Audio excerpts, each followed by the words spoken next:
المؤمنين ليزدادوا إيمانا مع إيمانهم أشهد أن لا إله إلا الله وحده لا شريك له وأشهد أن سيدنا محمدا عبده ورسوله رب اشرح لي صدري ويسر لي أمري واحلل عقدة من لساني يفقهوا قولي سبحانك لا علم لنا إلا ما علمتنا إنك أنت العليم الحكيم اللهم صل على سيدنا محمد وعلى آل سيدنا محمد وقال تعالى يا أيها الذين آمنوا اتقوا الله حق تقاته ولا تموتن إلا وأنتم مسلمون وقال تعالى في آية أخرى الذي خلق الموت والحياة ليبلوكم أيكم أحسن عملا وهو العزيز الغفور.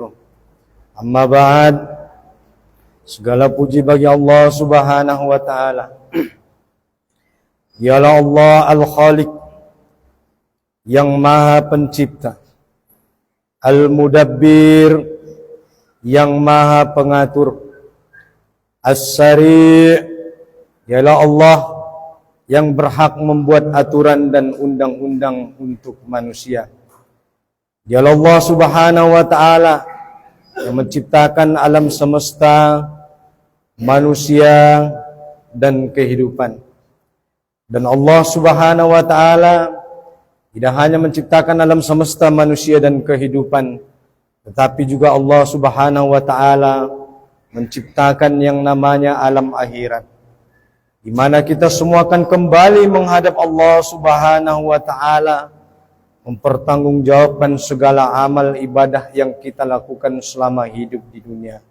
Oleh karena itu, dari mimbar ini Atif tidak bosan senantiasa mengajak kita semua untuk senantiasa bersungguh-sungguh meningkatkan iman dan takwa kita di hadapan Allah Subhanahu wa taala dengan menjalankan segala apa yang diperintahkannya dan meninggalkan segala apa yang dilarangnya.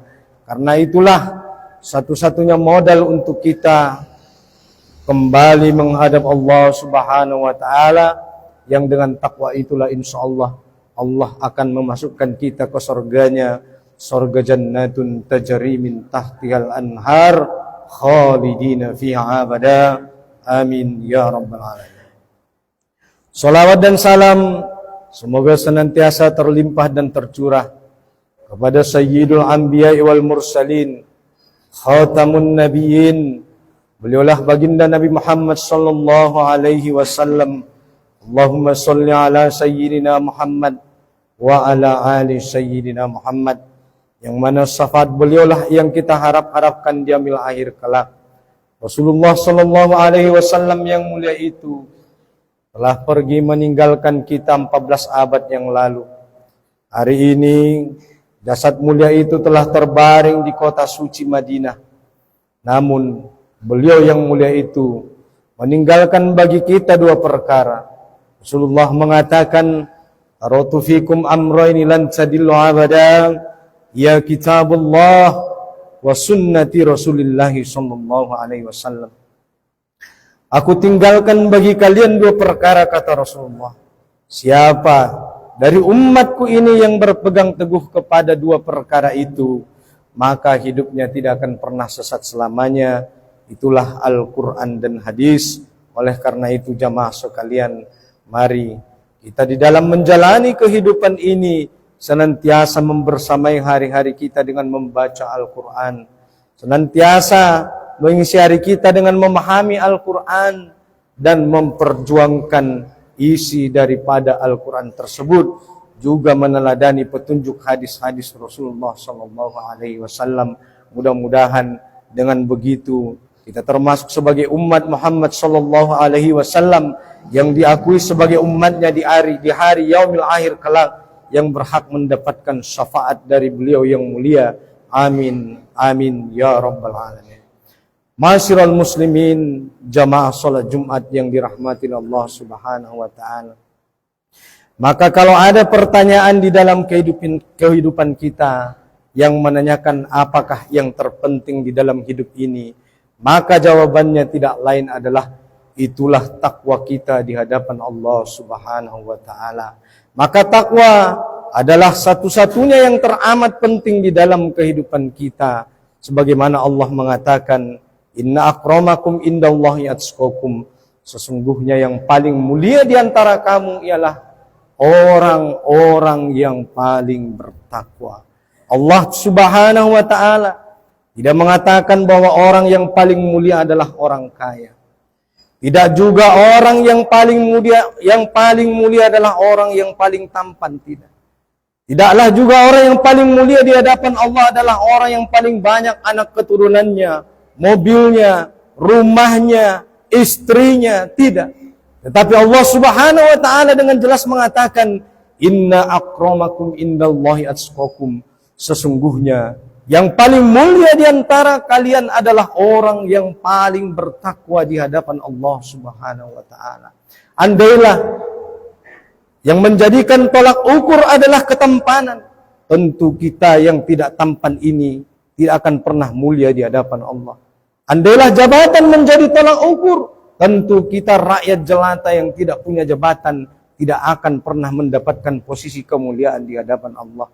Andailah kekayaan, tentu kita yang miskin-miskin ini tidak pernah akan mendapatkan kemuliaan di hadapan Allah Subhanahu wa taala. Tetapi dengan tegas Allah mengatakan bahwa yang menjadi standar tolak ukur kemuliaan seseorang di hadapan Allah Subhanahu wa taala adalah ketakwaannya di hadapan Allah Subhanahu wa taala. Oleh karena itulah kenapa kita penting dalam menjalani kehidupan ini agar senantiasa beriman dan bertakwa di hadapan Allah Subhanahu wa taala. Ma'asyiral muslimin, jamaah salat Jumat yang dirahmati Allah Subhanahu wa taala. Kenapa harus takwa? Karena jelas Allah Subhanahu wa taala mengatakan di dalam Quran surah Az-Zumar, apa kata Allah Subhanahu wa taala? Wasiqal ladzina taqaw rabbahum ilal jannati jumar. Yang artinya dimasukkan oleh Allah Subhanahu wa taala orang-orang yang bertakwa ke dalam surga zumaro. Para ulama tafsir termasuk Imam Ibnu Katsir mengatakan bahwa yang dimaksud dengan zumaro adalah jama'atan ba'da jama'atin, yaitu orang-orang yang beriman dan bertakwa di hadapan Allah Subhanahu wa taala kelak akan dimasukkan ke surganya secara berkelompok, secara berjamaah. Jadi jangan jamaah bayangkan kalau kita nanti masuk surga Allah Subhanahu wa taala, kita berjalan sendiri-sendiri menuju pintu surga. Itu tidak ada. Kita semua nanti akan masuk surganya Allah Subhanahu wa taala secara berjamaah, secara berkelompok, sebagaimana Allah katakan tadi di dalam Quran surah Az-Zumar. Nanti di hari yaumil akhir Allah akan memanggil kita, mana orang-orang ahli duha, mana orang-orang ahli tahajud, mana orang-orang ahli infak, sedekah, zakat, mana orang ahli yang senantiasa menyantuni anak yatim. Pertanyaannya bagi kita, adakah kita tergolong di antara salah satu dari jamaah tersebut? Kalau belum, maka perlu kita memikirkan bagaimana supaya kita termasuk kepada salah satu golongan dari yang dipanggil oleh Allah Subhanahu wa taala yang akan masuk surga secara berjamaah. Ma'asyiral muslimin, jamaah salat Jumat yang dirahmati Allah Subhanahu wa taala.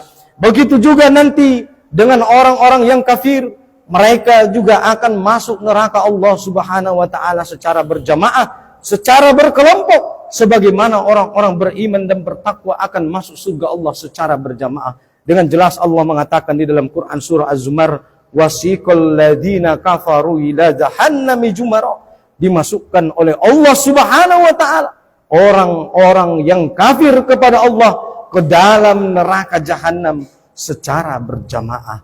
Maka oleh karena itu kita berharap kita tidak tergolong kepada orang-orang yang dimasukkan ke neraka Allah secara berjamaah, karena neraka jahanam adalah wabi'sal masir, yaitu seburuk-buruk tempat kembali. Kita tidak berharap tergolong sebagai ashabus simal, yaitu golongan kiri, tetapi kita berharap bahwa kita semua tergolong sebagai ashabul yamin, yaitu golongan kanan yang memperoleh surga Allah Subhanahu wa taala, surga yang luasnya seluas langit dan bumi, sebagaimana Allah mengatakan di dalam firman-Nya, wasari'u ila maghfiratin min rabbikum wa jannatin arduhas samawati wal ard. Bersegeralah kalian menuju ampunan Allah dan surga yang luasnya seluas langit dan bumi. Oleh karena itu jamaah Jumat yang dirahmati Allah Subhanahu wa taala, penting bagi kita untuk memegang teguh kunci daripada pintu surga itu. Itulah iman dan takwa kita di hadapan Allah Subhanahu wa taala. Oleh karena itu, mari kita gunakan segala potensi yang kita punya di dalam kehidupan kita ini, baik itu berupa harta, baik itu berupa jabatan, baik itu berupa kekayaan, anak, istri, sahabat, kaum kerabat. Bagaimana semua potensi itu kita pakai dan kita gunakan untuk menjadikan kita termasuk sebagai orang-orang yang bertakwa di hadapan Allah Subhanahu wa taala. Mari kita gunakan seluruh nikmat ini, nikmat yang Allah karuniakan kepada kita untuk menjadikan kita orang-orang yang bertakwa, bukan justru sebaliknya. Ada orang yang justru menggunakan jabatannya tetapi dia mengorbankan ketakwaannya. Ada orang yang hartanya, untuk memperoleh harta dia mengorbankan takwa. Tetapi yang seharusnya kita lakukan adalah bagaimana ketakwaan, bagaimana harta, bagaimana jabatan menjadikan kita adalah benar-benar orang-orang yang bertakwa di hadapan Allah Subhanahu wa taala. Ma'asyiral muslimin, jamaah salat Jumat yang dirahmati Allah Subhanahu wa taala, maka itulah yang terpenting di dalam kehidupan kita, itulah iman dan takwa. Kuncinya jelas Allah katakan di dalam Al-Qur'an. Ada dua kunci bagi kita kalau kita mau memperoleh kebahagiaan. Allah dengan tegas mengatakan, walau anna ahlal qura amanu wattaqau lafatahna alaihim barakatim minas sama'i wal ard. Yang artinya, jikalau satu penduduk negeri itu beriman, lafatahna, kata Allah, niscaya akan kami bukakan pintu-pintu keberkahan dari langit maupun dari bumi. Inilah kunci kebahagiaan bagi kita orang-orang yang beriman di dalam kehidupan ini. Maka kalau kita mau beriman dan bertakwa di hadapan Allah Subhanahu wa taala, maka inilah kunci keberkahan. Niscaya dengan iman dan takwa itu Allah akan benar-benar membukakan keberkahan baik dari seluruh penjuru langit maupun dari seluruh penjuru bumi. Oleh karena itu jamaah Jumat yang dirahmati Allah Subhanahu wa taala, marilah kita bersungguh-sungguh bertakwa di hadapan Allah Subhanahu wa taala dengan mencintai Al-Qur'an, membaca Al-Qur'an, mengamalkan Al-Qur'an, dan mendidik generasi-generasi anak keturunan kita dengan Al-Qur'anul Karim, sehingga ketika mereka kelak menjadi orang-orang yang mulia, orang-orang yang dewasa, mereka bukanlah keturunan yang berani mendurhakai Allah dan Rasul-Nya, tetapi mereka adalah orang-orang yang tunduk patuh taat terhadap apa yang Allah sampaikan. Mudah-mudahan dengan begitu, dengan kecintaan kita kepada Al-Quran, dengan pemahaman kita terhadap Al-Quran, dengan usaha kita memperjuangkan bagaimana agar Al-Quran itu bisa dijalankan, kita adalah orang-orang yang tidak hanya akan masuk surga Allah Subhanahu wa taala tanpa hisab, tetapi kita juga termasuk sebagai orang yang Allah beri keistimewaan bisa mensyafaatkan 70 orang daripada anggota keluarga kita karena kecintaan kita kepada Al-Quran, karena pemahaman kita kepada Al-Quran, karena perjuangan kita kepada Al-Quran. Mudah-mudahan kita semua tergolong sebagai ashabul jannah atau ashabul yamin, orang-orang yang masuk surga Allah Subhanahu wa taala tanpa hisab, sehingga pertemuan kita ini tidak hanya terhenti sampai di sini, tetapi kita juga nanti bertemu di surga Allah Subhanahu wa taala dengan iman dan takwa, berbahagia bersama kaum kerabat, sanak saudara, handai tolan, anak famili. Amin amin ya rabbal alamin. Barakallahu li wa lakum fil Qur'anil Karim wa nafa'ani wa iyyakum bima fihi minal ayati wa dzikril hakim wa taqabbalallahu minna wa minkum tilawatahu innahu was-sami'ul alim.